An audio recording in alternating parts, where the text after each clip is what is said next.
അപ്പോൾ ഇന്ന് ഡിസ്കസ് ചെയ്യാൻ പോകുന്നത് എന്താണെന്ന് വെച്ചാൽ വാസ്കുലാർ ആക്സസിനെ കുറിച്ചാണ്. അപ്പോൾ നമുക്കറിയാലോ വാസ്കുലാർ ആക്സസ് പെർമനൻറ്റും ഉണ്ട് ടെമ്പററിയും ഉണ്ട്. അപ്പോൾ അതിനെക്കുറിച്ചാണ് സംസാരിക്കുക. ആദ്യം നമുക്ക് ഫിസ്റ്റുലയെക്കുറിച്ച് പറയാം. First permanent type of access the shunt was developed by. അപ്പോൾ ഷണ്ട് ആദ്യമായിട്ട് ഡെവലപ്പ് ചെയ്ത ആരാന്നാണ് ചോദിക്കുന്നത്. അപ്പോൾ ആരാണ്? സ്ക്രിപ്റ്ററും ക്വിൻ്റനുമാണ് ആദ്യമായിട്ട് ഷണ്ട് ഡെവലപ്പ് ചെയ്തത്. അടുത്ത രണ്ടാമത്തെ question, an access in which there is a synthetic type of material placed subcutaneously to join an artery and vein called. അപ്പോൾ ഒരു ആക്സസിൽ എന്ത് ചെയ്യണം? ഒരു സിന്തറ്റിക് ടൈപ്പ് മെറ്റീരിയൽ സബ്ക്യൂട്ടേനിയസ്ലായിട്ട് ആർട്ടറിയെയും വെയിനെയും തമ്മിൽ ജോയിൻ ചെയ്തിരിക്കുന്നതിനെ എന്തോന്ന് പറയുന്നത്? ഒരു ആർട്ടിഫിഷ്യലായിട്ടുള്ള ഒരു മെറ്റീരിയലുണ്ട്. ആർട്ടറിയെയും വെയിനെയും സബ്ക്യൂട്ടേനിയസ്ലായി ജോയിൻ ചെയ്തിരിക്കുന്നതിന് എന്തോന്ന് പറയാം? ഗ്രാഫ്റ്റ് എന്ന് പറയാം. അടുത്ത് മൂന്നാമത്തെ question, the fistula was developed by. ആദ്യമായിട്ട് ഫിസ്റ്റുല ഡെവലപ്പ് ചെയ്ത ആരാണ്? ബ്രസിക്ക ആൻഡ് സിമിനോ. സിമിനോയും ബ്രസിക്കായും ആണ്. ബ്രസിയ ആൻഡ് സിമിനോ ആണ് ആദ്യമായിട്ട് ഫിസ്റ്റുല ഡെവലപ്പ് ചെയ്തത്. അടുത്തത്, the correct angle in which cannulate a fistula is. അപ്പോൾ ഏത് ആംഗിളിലാണ്, ഏത് കോണളവിലാണ് നമ്മൾ ഫിസ്റ്റുല കാനുലേറ്റ് ചെയ്യേണ്ടതെന്നാണ് ചോദിക്കുന്നത്. 25 to 35 ഡിഗ്രി ആംഗിളിലാണ് ഫിസ്റ്റുല കാനുലേറ്റ് ചെയ്യേണ്ടത്. 45 ആംഗിളിലാണ് ഗ്രാഫ്റ്റ് കാനുലേറ്റ് ചെയ്യേണ്ടത്.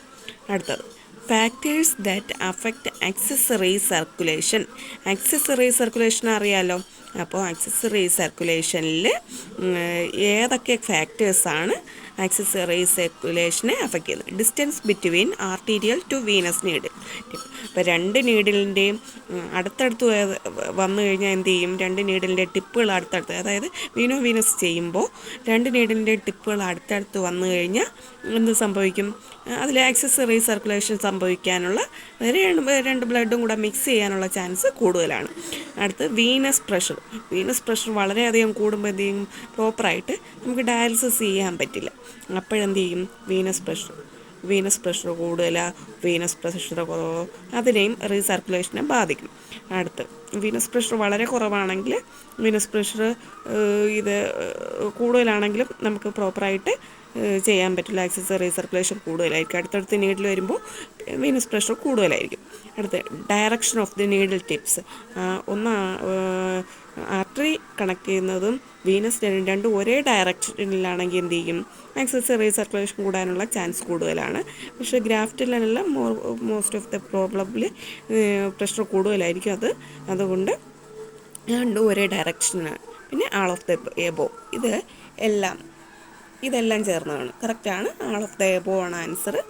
അടുത്ത്, the formula for calculating accessory circulation calculate ചെയ്യാനുള്ള ആൻസർ ഏതാണ്?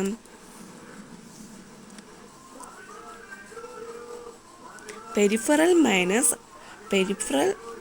Minus arterial divided by peripheral minus venous into 100. അതാണ് ആക്സസറി സർക്കുലേഷൻ. എത്രത്തോളം ആക്സസറി സർക്കുലേഷൻ ഉണ്ടായി എന്ന് കണക്കാക്കാൻ വേണ്ടിയിട്ട് നമ്മൾ കാൽക്കുലേറ്റ് ചെയ്യുന്ന ഫോർമുലയാണ്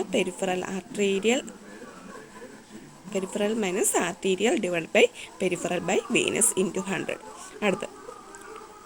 അടുത്ത acceptable percentage of accessory circulation in a fistula. ഒരു ഫിസ്റ്റുലയിൽ എത്രത്തോളം പെർസെൻറ്റേജ് ആക്സസറി സർക്കുലേഷൻ നടക്കാൻ പരമാവധി അനുവദനീയമാണ്? അപ്പോൾ എത്ര പെർസെൻറ്റേജാണ്? 10% താഴെ മാത്രമേ ആക്സസറി സർക്കുലേഷൻ നടക്കാവൂ. അല്ലെങ്കിൽ എന്ത് ചെയ്യില്ല? അഡിക്വസി നമുക്ക് കിട്ടില്ല. ഇന്നത്തെ ക്ലാസ് ഇത് തീർന്നിക്ക് അവസാനിച്ചിരിക്കുന്നു.